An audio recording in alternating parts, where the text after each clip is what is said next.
Hello, it's Candy Grand Prix. It's Friday, July 10th, 2020.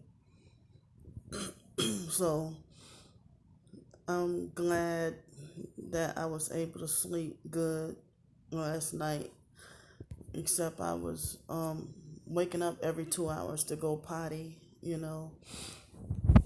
Um, so I'm glad and thankful for, you know, the people who helped me out enough to get a room for a week, a motel room. The only thing now, I think I mentioned yesterday about, I used the last of my money plus the help from somebody else. Um, I'm sorry, I apologize. I'm still tired and I'm still sleepy. I still feel like I need more sleep. But I went to bed at like 7 o'clock yesterday evening. I think it was about 7. Sorry, I'm digging my ear. My ear inside of my both ears is usually dry and itchy, so that's why you see me scratching them. So I went to Texas Roadhouse and was able to get glad to finally, I don't get to eat steak that much. I'm too poor for steak, as y'all know. But I was able to get a 6 ounce sirloin. I think it was sirloin, but it was 6 ounce steak dinner for $9.99 yesterday, the early bird dinner. So and I hear about the beef shortages, well, food shortages, period. And so I hear about the food shortage, and yeah, they want to replace beef with human, which I think I heard they've been doing that. So I try to be cautious and hope that really comes from cow and not human. That's so disturbing. So, but it looked like actual beef though. It was a boneless, small piece of beef. So if any steak, that's the most I can afford. Um, when I had my own place, my own house or apartment or whatever with Section 8 and stuff, I could never afford a steak, especially I could never afford a T-bone or a big steak or nothing like that. So, um, I hardly ever get to eat steak. And when I was living in Los Angeles, say as far back as 2012, 13, 14, 15, whatever, um, every once in a while, I could be able to afford ground beef or, um, if any beef, it would be beef shank. And at the Latin stores, the Mexican stores, that would be 99 cents a pound, or that's the most I could afford with meat when I had my own place. And during Lent time, um, they would have a lot of tilapia that's 99 cent. I heard that tilapia is not great for your health, but I mean, I can't afford salmon. It's a salmon to me is like the beef of fish or the beef of seafood. I can rarely afford salmon either, but I'm happy when I get to eat it, you know. But tilapia and uh, you know, they will have that like 99 cents a pound. So the main thing I would, you know, the chicken leg quarters from the food bank, 10 pounds. The chicken leg quarters that the crackheads in Los Angeles will fight over. They will fight over the 10-pound bag of chicken just to go and sell it for some more crack, not to eat it for their families or anything like that. Crackheads fighting over bags of chicken at the food bank. just about every day, and it seems like I had to spend a lot of my Los Angeles life just sitting in food bank lines 3 hours a day, and then being treated with abuse and not realizing it was part of the gang stalking, that the volunteers were abusive and mean and stuff. You know, I never understood why church people are mean and abusive and fake, but now I have, people gang stalk and be fake and mean at church, so, that's what it is. Um, so now, I mean, I'm just feeling relieved that I was able to get some rest last night and actual sleep. Um, but I'm still feeling pressure on my chest. I mean, I like this morning for a few seconds, like I started to try to go back to sleep, but then was interrupted by somebody blasting their music out their car for a few seconds. Then shortly after, I felt the vibrating in my organs and my stomach and stuff. And yesterday afternoon, like all afternoon, I kept feeling the shocks to my right foot. I kept feeling the shocks in my right foot. Um, and then my left foot vibrating around the palm of my foot. That's where it usually will vibrate, at the palm of my foot.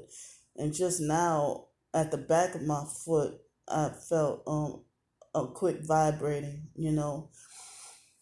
So it's like I promised that I would work on the fiction book today, and um even if I gotta skip around, but I guess it's best to try to do it in chronological order. But um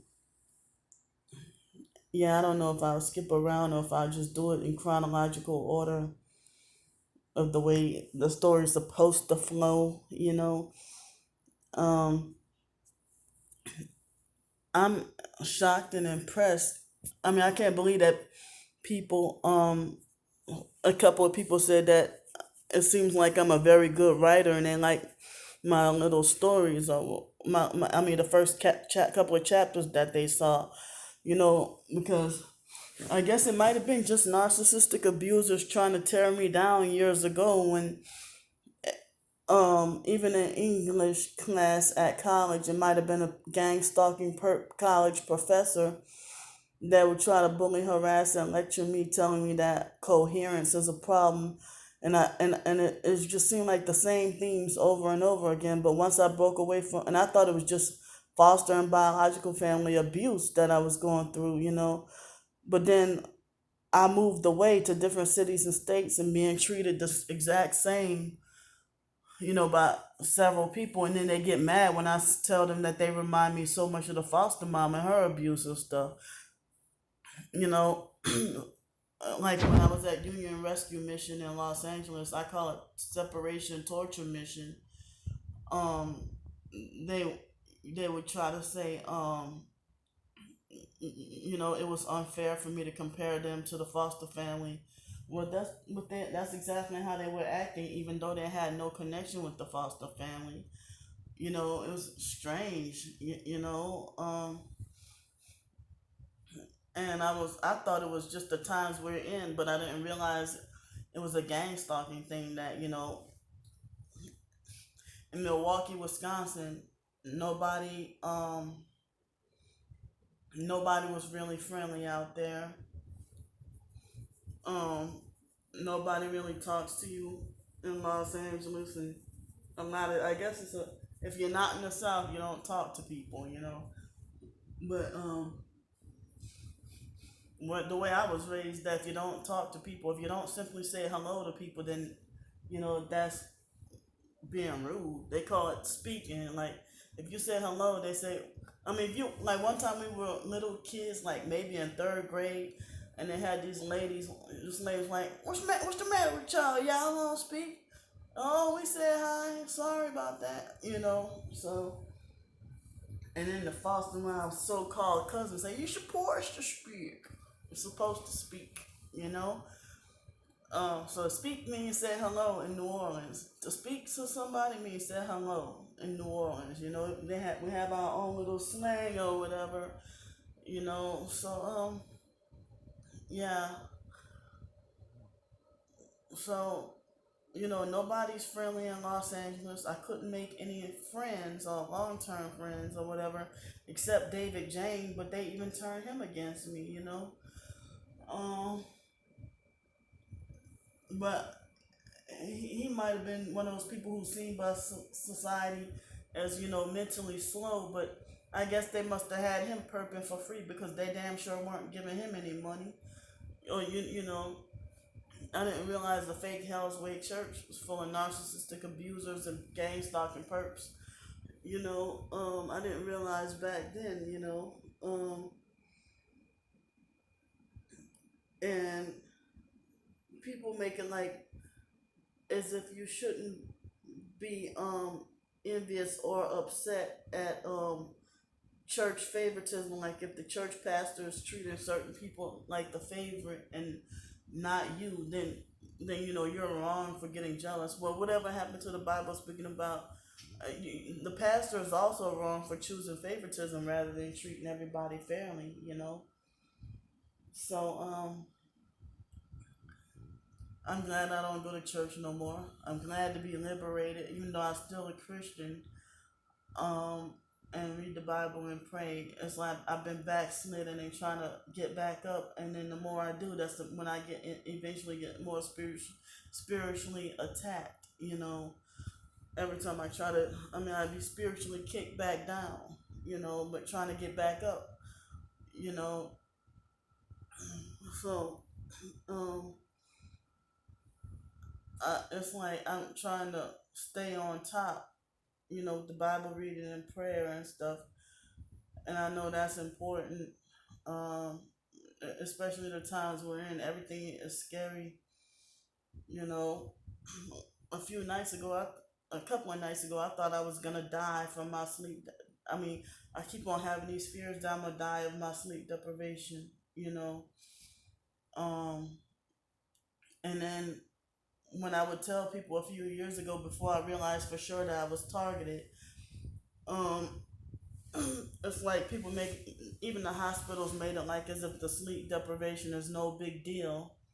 I'm like, but I haven't gotten to sleep in 18 days, and they still making like it's no big deal at the time. You know, when I told them the paramedics that I didn't get to sleep in 18 days, and my chest was hurting, I thought I was having a heart attack. You know, and so then after that hospital moment, and then I go back and then be able to get to sleep again. Y'all hear that?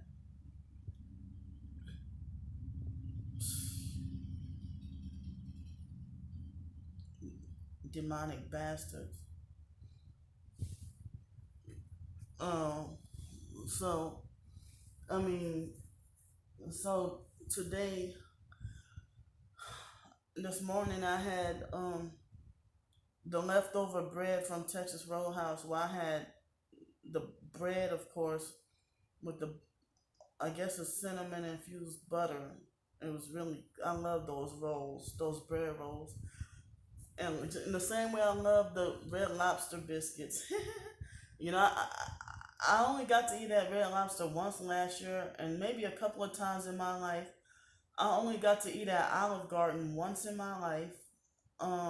Those are for the rich folks. I can't afford like Red Lobster and Olive Garden and stuff, even though I would like to, as much as I've been eating out. But you know, I've been trying to keep my costs at $10 or $5 if possible.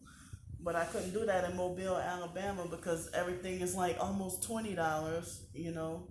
And it's nothing but bar food downtown, like um, food at the bar downtown. I don't even go to bars or whatever, but almost everything downtown is a bar, in Mobile, Alabama.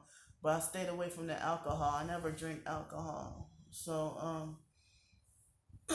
So anyway, this morning I just had the leftover bread rolls from I had the leftover bread rolls from excuse me, from Texas Roadhouse, and then and I also had a little pack of peanuts with it, so I didn't have to go and pay for breakfast this morning. And that's all the food I have with me. You know, I'm somebody gave me some more money to help me out to extend my stay here for a week, but then I don't have enough money, that much money for food. You know, but I'm thankful and glad. This is ridiculous. See, there were no motorcycles, and I don't know if it's that same one circling around, or or if there are several motorcycles. There was no motorcycles yesterday afternoon here, and no motorcycles until after I started filming. I think the lady at the front desk, Miss Mary, I thought she was just a narcissistic abuser, but I think she's a perp too. Um, the black mean lady. Well, I saw the reviews on this motel, and a lot of people say they don't like her. I thought it was just me, but I admit the last couple of times I came here, she been nicer though. So, um, but yesterday she talked to me like as if it was my first time here, like I didn't know any better, you know. So I'm like, well, I know the ropes, I know everything in here, you know. I've come here so many times, you know, except one time recently. It had been a while since I came, and I ended up forgetting where the ice machine was and stuff, you know. But later today I'm gonna do laundry, and I promised that I would work on the Timberwood fiction book. Um, but I bet you that my book about the psych world, I probably could knock that out in like 2 days. But I would have to, what would take me longer than 2 days is if I can, what would take me longer than 2 days is to, gather put down the website links and stuff to back up what I'm saying in my targeted, I mean, the psych world, my psych world book. It's my psych world book is my viewpoint of my psych world book is my viewpoint of how the world operates based on my personal experiences and research. The title of the psych world originally was supposed to be from 2009. I was going to do a book on it because I was fed up with psychiatry and mental health.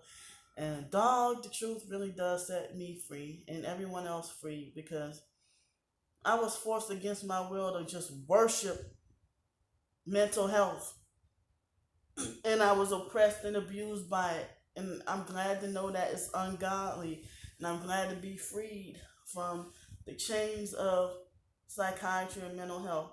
So that was originally gonna be my title, and since 2009, I have been planning to write a book called the Psych World.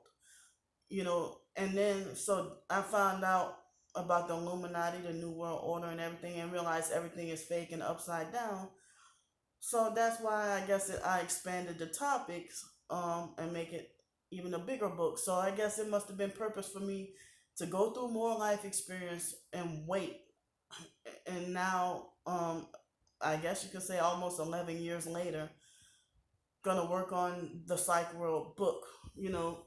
But I guess as long as I'm getting good rest and getting good sleep, um, I think that's what I'm gonna stick to. It was just writing.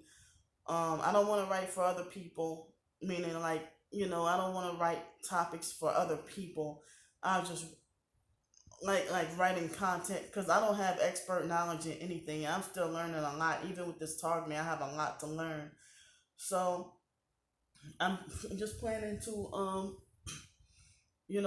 just write. Um, I don't know. Maybe tomorrow I might go to my storage unit and go get my laptop because I can't. I mean, it's very hard to do stuff just on this phone. I need my laptop. My physically broke. Like the laptop is broke, physically broke, but it still works. The the um the physical the physical monitor is the one side of it is physically detached from the keyboard, and so the other half is still on top. But it was a refurbished one that I got for under $200 with my YMCA check last summer. So I don't know if I'll end up needing a new laptop, and plus I need another external hard drive in order to back my stuff up. So I don't know. I don't know if I'll start writing a book right after this video, or if I should just lay down and rest and get me some sleep, more sleep for a while, and then work on it later on this afternoon or this evening. But for you few people, I feel like everybody's a celebrity because it seems like as if I'm made all my life by the foster family and people around me and the environment and the neighborhood and everything. Growing up, um, being made to feel like as if I'm lower and less than everybody else. So for one person to treat me nice, it made me feel like if it's an equivalent of a celebrity treating me nice, and feel like I just can't believe you treated me nice, or I can't believe you care about me, or I can't believe you love me, or whatever. But then I end up being backstabbed and betrayed and stuff, and then going back to feeling like nobody cares, nobody likes me, because the foster family and people in my environment growing up, school, faith cult, Bible class, everybody, wanted to cement that in my head that I'm such a horrible person, I'm a bad person, nobody likes me, nobody cares about me, um, or nothing like that. And just make me feel, you know, like I wonder why people who have done way worse than me and they seem like they're quote unquote more blessed than I am, when they have a comfortable roof over their heads and don't have to worry about struggling or suffering. They can have a nice car that they can drive every day and stuff like that. So, but when it comes to me, every day I ask, what did I do so wrong to be forced to live on the streets? Not allowed to have a roof over my head, no family, no car, no job, no nothing.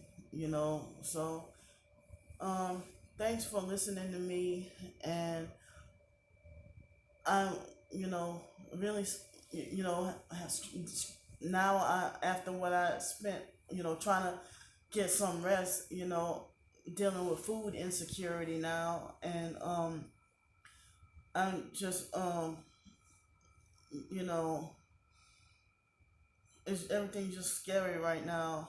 But I'm glad I get to have an outlet to express myself, um, and I guess I have to accept that I'll be just misunderstood quite often, or my words taken out of context, and or my intent taken out of context and or misinterpreted.